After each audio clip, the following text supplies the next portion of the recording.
What's up guys, it's me Jeremy.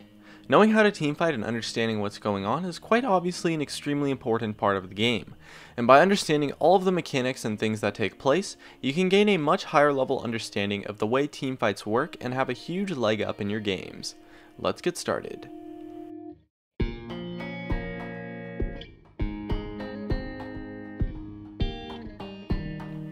Now when it comes to teamfights, I like to group things that influence the fight into two categories. You have the strategy-oriented mechanics, which you can control through smart decision making and strategical play, and you have the champion-oriented mechanics, which are influenced by, of course, the champions in the game.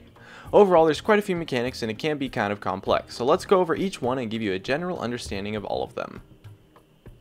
Starting out with the strategy-oriented mechanics. These mechanics influence fights very heavily and are all about how you and your team play out the team fight.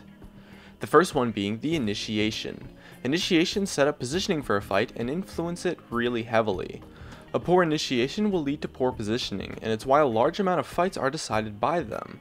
Catching someone out is a great way to set up a fight, and most often if your team initiates a fight, your positioning will be set up quite well. To get an initiation to work, you need to set up the fight and go in on your opponents when their positioning is poor.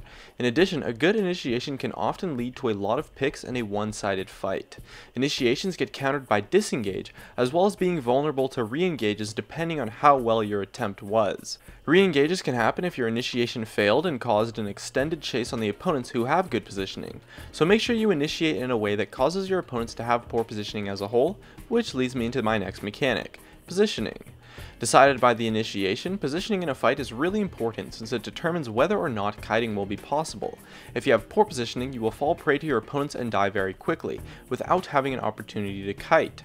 The way positioning works is that it's all about having three lines. You have the front line, the mid line, and the back line. The front lines try to create an impassable wall for your opponents, so these people tend to be super tanky and really good at initiating. The mid line is people who have a good mix of damage and tankiness, and are using their damage to help kill tanks or protect the bat line, or potentially dive in with the front line as well. And the back line is of course the super high DPS carries that are extremely squishy but do tons of damage, and thus must stay in the back and be protected by the mid and front lines. The front line tries to zone out or dive in onto opponents, while the mid line tends to have a really dynamic role, and then back lines try to kill whoever is out of position or to kill the enemy front line. Knowing what line your champion fits into and what role you can play in the fights is quite important and should help you position well, since if you know that, positioning becomes quite simple. The back line goes in the back, the mid line goes in the middle, and the front line goes in the front. Set up your positioning with an initiation and you should be good to go. Whereas if you are getting initiated on, your positioning will likely be a mess and you kind of just get countered because it's likely that multiple players on your team will not be in the correct line that they're supposed to be in. After that, we have kiting, and I personally believe that kiting is the strongest mechanic in the entire game, and the reason for that is because it allows you to take absolutely zero damage while outputting full DPS onto a target. Especially in the tank meta, a vast majority of champions get really wrecked by kiting since you can do it properly and avoid damage so effectively.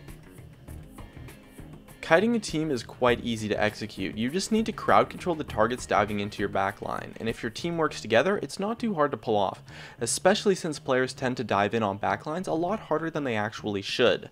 Run away from your opponent while hitting them and using crowd control, and by moving back into the space that you have, you can make kiting work quite easily. The true counter to kiting now is flanking. Flanking ensures that your opponent will have poor positioning and have no space to kite out, since kiting does require a lot of space to pull off properly, since flanking creates an inescapable collapse onto a target that will just get bursted down really easily. So make sure to ward up the sides and have vision of surrounding areas if you are vulnerable to a flank. And then we have late game scaling and team composition. Both of these influence how you want to play out team fights, and so you really need to understand what your team composition is doing and how exactly you can win a fight. Perhaps it's diving in on your enemies, or maybe it's bursting down a target, or maybe it's just protecting your carries. Look at where your team is strong in and what your composition is good at doing. In addition, for late game scaling, you have to understand that when the game hits kind of the late game, it changes quite a bit.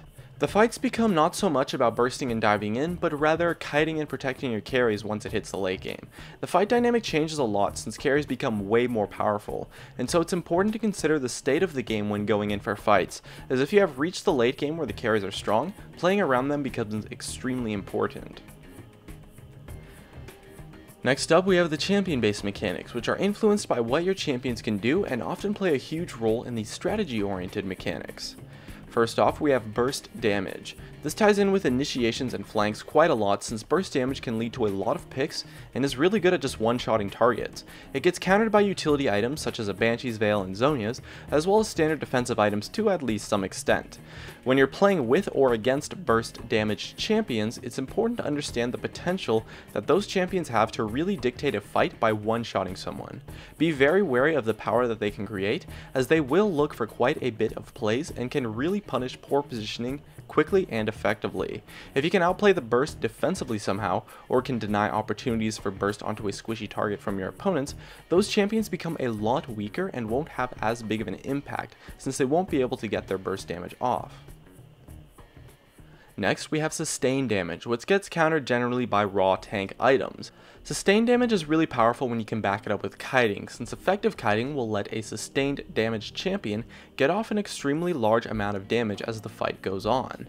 However, targets that deal sustained DPS can potentially be vulnerable to burst damage if they are squishy, so when you're playing with sustained damage champions, it's important to position well and play a kite-oriented teamfight to protect them to extend the duration of the fight so that they can get off as much damage as possible.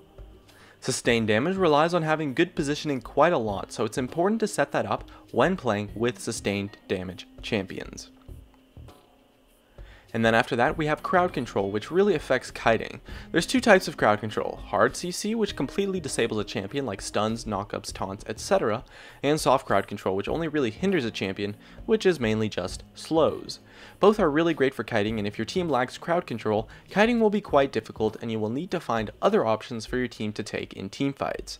Crowd control really is a very powerful mechanic, since kiting in itself is so powerful. Having lots of crowd control is quite obviously really good, and it's a great way to play around in fights. It can get countered by cleanse mechanics like Quicksilver Sash and Mikhail's Crucible, so watch out for those to be sure that you aren't really getting outplayed by them. Overall, you want to make sure that you make the most of your champion-oriented mechanics that you have available to you to set up your strategy-oriented mechanics for a great team fight. Plan out and set up the fight, and don't force fights too hard or you might mess up a lot of strategy mechanics. You need to be calculated, get some vision, and plan things out. Have a good understanding of the mechanics, and you can use those to influence how you play things out quite effectively as a whole, since they influence each other quite a bit. Use the mechanics to their fullest potential with the understanding of what your team composition is good at, and you should be able to set up some really good team fights. If this video was helpful, definitely make sure to hit that like button so I know. My name is Jeremy, and that's it for my video on mastering teamfighting. Hey guys, it's me, Jeremy. Thanks for watching my video. If you enjoyed it, definitely make sure to hit that like button so I can tell, and if you're interested, definitely check me out on all the socials, of which you can see over there. And if you really enjoyed the video, make sure to subscribe for some more awesome content in the future, as well as you can check out some of my other videos up here and over there. Anyways, that's going to be it. Thank you so much for watching, and of course, I'll see you guys next time.